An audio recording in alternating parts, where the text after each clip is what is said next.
How did I end up here? Lying in your arms, watching city lights and the stars.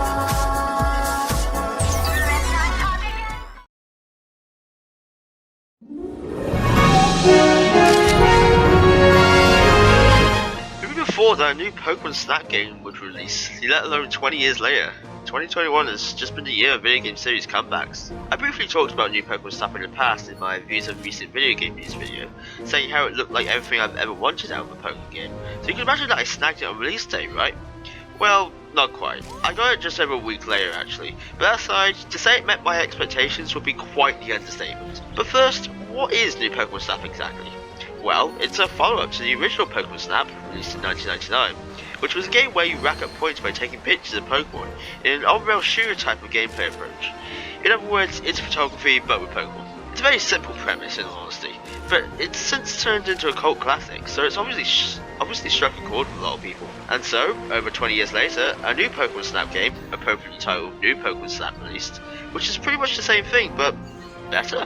Based in the Luntal region, there's somewhat of a story here, revolving around the Lunar phenomenon that the region is known for. It's a surprisingly decent story. Nothing too complex obviously, but one that puts a focus on the mystery of the phenomenon. I don't want to spoil anything in particular about the happenings in the story, but I'll just say that being surprised by what Illumina Pokemon you'll be taking pics of next is part of the fun. I kid you not when I say that this is probably one of my favourite games of the year so far. How much that means, I'm not too sure considering how many new games I actually buy a year. But nevertheless, new Pokemon Snap not only met my expectations, but greatly exceeded them. A little bit about me real quick. I've always had a passing interest in photography, but as a passing interest may suggest, it was never something I actively pursued. So with that in mind, there being a game where I can put said interest into practice, and one where you're taking pictures of Pokemon no less, it was like a match made in heaven. New Pokemon Snap is genuinely a lot of fun, and it's also super relaxing too. Just being able to kick back and take interesting pictures in a world full of amazing and fascinating creatures speaks for itself. And one of the best parts about it is discovering new Pokemon to snap pictures of. No matter how many times I've seen these Pokemon in my almost 11 years of being a fan, I was always super excited when I came across a new one I hadn't previously seen in said location, and that's just so cool. For someone who's arguably a little jaded when it comes to Pokemon now, in some senses, that's really saying something. There are so many secrets to discover, whether that be seeing how many Pokemon interact with each other in different ways because of how your actions, or again, just getting to see new Pokemon in general. I still have a lot to do, and for a game like Pokemon Snap, which at first glance may not seem to offer too much on the surface, it's kind of incredible. I realise that new Pokemon Snap being a game that's heavily casual orientated may be a hard sell for some, as are most of the Pokemon game spin-offs, but it's one that's most definitely worth your time if you just need a nice little distraction for 10 to 20 minutes. Now that's not to say it won't keep you hooked. Not to mention the visuals of course. Have you seen these? Like, wow, they're gorgeous. This is pretty much what people want from the main series Pokemon games, but I don't want to get into that topic right now, so I'll just stop while I'm ahead. A surprising contender for my favourite game of the year in some regards, but also expected in others. New Pokemon Snap is a fantastic game.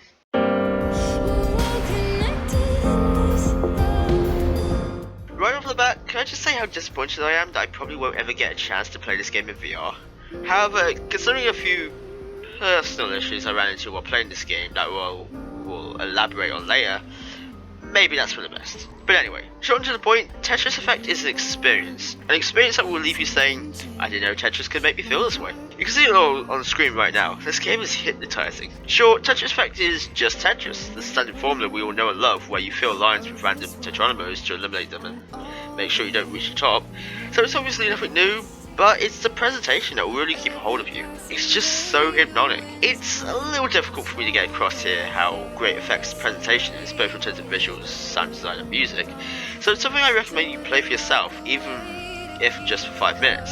It's on Game Pass, which is how I played it, so if you have that, then it's totally worth your time, but if not, then, I don't know, buy it. It's a much better alternative to LSD or whatever. To think, if I had a VR headset, I'd probably be losing my mind even more over how visually amazing Effect is, but as I mentioned at the beginning of this part, it's obviously best I don't, because a few times while playing it I experienced headaches and or eye strain as a result of how intense the presentation can get sometimes, and I don't even suffer from photosensitivity or anything like that. Maybe it's because my attention was unbreaking and I hadn't taken enough breaks, something I recommend you do when it comes to this level of visual intensity, but even so, I wanted to mention that here briefly. That aside, Tetris Effect Connected is a casual experience with a captivating and addictive gameplay loop.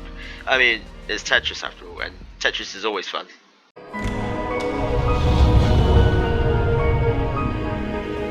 Cris is... This one's a tricky one for me, so allow me to explain why. Cris is an RPG that follows Cris, this young girl who randomly obtains the ability to see into both the past and future. An interesting concept, and one that can spawn some interesting storytelling. Now, as a fan of RPGs, you think I love this game, right? Well, I do like it. In fact, there are a lot of aspects I love about it, but it has a couple of quirks I'm not too fond of. But first, let me tell you what I do like. Firstly, I just adore this game's art style. It's very reminiscent of a pop-up book. It gives me vibes of Ruby x Paper Mario, which is not something I ever knew I wanted, but now that I have it, I'm eternally grateful. Secondly, Cris has such beautiful music. The main form of instrumentation is the piano, and it's just so good. It's the type of music you can just put on in the background and relax to, you know? And thirdly, I really like the battle system it has. Basically, the time travel aspect of the story comes into play in battle too, where depending on which side the enemies are, you can either send them into the past or the future. It sounds simple, but with some of the abilities that your party members have, such as water damage causing rust in the future, it really encourages strategizing, and that's so cool. Really, Cris has a lot going for it, but as I mentioned, it has some quirks that I'm not too fond of, which I'm going to go over now. So even though I'm only like 2 hours in so far, the story hasn't really hooked me. It's a little too basic and rushed. I mean, Cris just kind of gets her powers, there's no real major build up, there's no interesting reason other than it's her destiny. It just kind of rushes itself for the sake of getting things moving. Now, there's nothing wrong with wanting to get things moving of course, but if you're going to sacrifice an aspect of RPGs that they're synonymous for, the story, then maybe you need to reconsider your priorities. And to add on to that more, Cris pacing is odd. It throws you right into the deep end at the very start of the game, immediately putting you into a battle which, sure, you're not left to your own devices, you're given a tutorial, but afterwards, the game then just kind of drags you back into Shadow Wars where you then get what is the prologue essentially. This type of thing has been done before in other games, sure, but it's not a form of pacing that I am a fan of, and I would have just preferred if it saved the combat for later on, which isn't all that far off in reality. And when it comes to combat, oh boy. I already mentioned how I really like the battle system, but there's a certain quirk about it that bothers me. The random encounters. By themselves, I don't mind random encounters. I love Pokemon after all, but it takes forever to get into the battle itself. I timed it. It takes 17 seconds to load in and 13 seconds to load out of the battle. I understand that it's loading in an entirely different scenario, but over time, this really adds up and gets to you. Made worse by the fact the encounter rate is maybe a little too frequent? I don't know. I feel like a failsafe could have been put in place for this where the encounter rate was taken down a few notches. Maybe the load times are not consistent, maybe they're slightly better on other platforms, but I'm talking about my personal experience with the game here, and it was a major problem for me. Realising how often I would probably have to put up with this, it kind of killed my motivation to play onwards. As I stated, there's a lot of things I love about the game, but with the lack of a hook and optimization, I don't feel compelled to play more, you know? That's a real shame, I will be completely honest. This is probably the most negative I've ever been on this channel, wow. I'm sorry, Cris. I think you're a decent game, but one I don't see myself picking up again, unfortunately.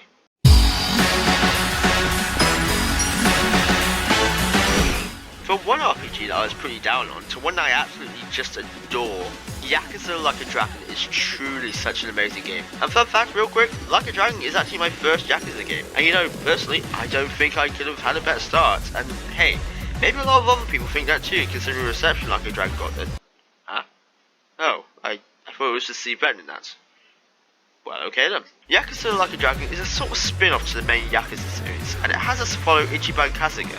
And not to waste too much time here with the story overview, he gets betrayed by his former clan boss and proceeds to uncover the reason behind his betrayal, all the while befriending other playable characters. Because yes, as previously mentioned, Like a Dragon is an RPG where Kasuga and his party of 4 fight in real-time battles with RPG mechanics, similar to the likes of Dragon Quest, which is really fitting seeing as Kasuga is obsessed with DQ. I don't see the fascination, but I'm going to start digging myself a hole here to avoid pissing off any DQ fans who may be watching. To get straight to the point here, it's seriously one of the most fun RPGs I think I've ever played, and it really shines with its constantly evolving narrative and superb character writing.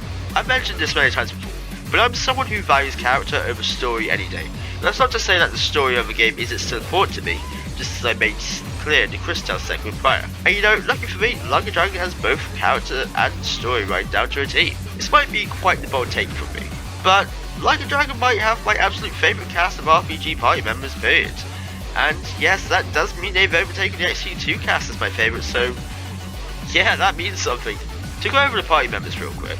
First, there's Ichiban Kasuga, who is a strong-willed, lovable dork who's obsessed with Dragon Quest, as I mentioned. Koichi Adachi, an ex-detective who is just badass in his own right. Yu Namba, a homeless man and ex-nurse who will kick your ass with an umbrella.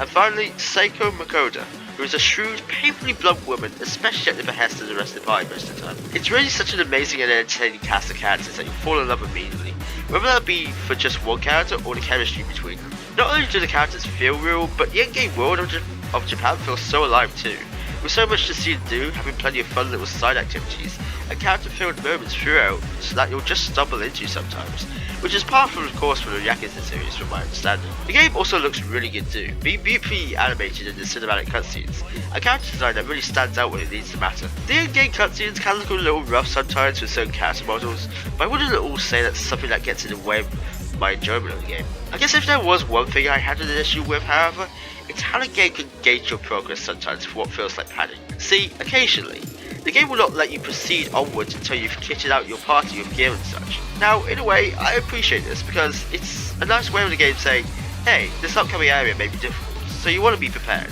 But at the same time, being gated like that sort of mitigates the overall freedom you've had up until that point. Being gated is an issue I have with XT2 and it's an issue I have here, so as you can imagine, there are no exceptions. But that one issue aside, my time with Like a Dragon has been amazing. I really have enjoyed the overwhelming majority of it so far, and I definitely want to continue. It's full of personality, it's written super well, and most importantly, it's fun. Yakuza Like a Dragon is a remarkable game. I'm so glad that I finally got to check it out.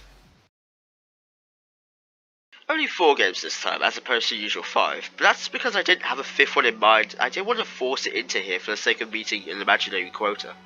If I force myself to play or watch something, I'm less likely to enjoy said thing after all.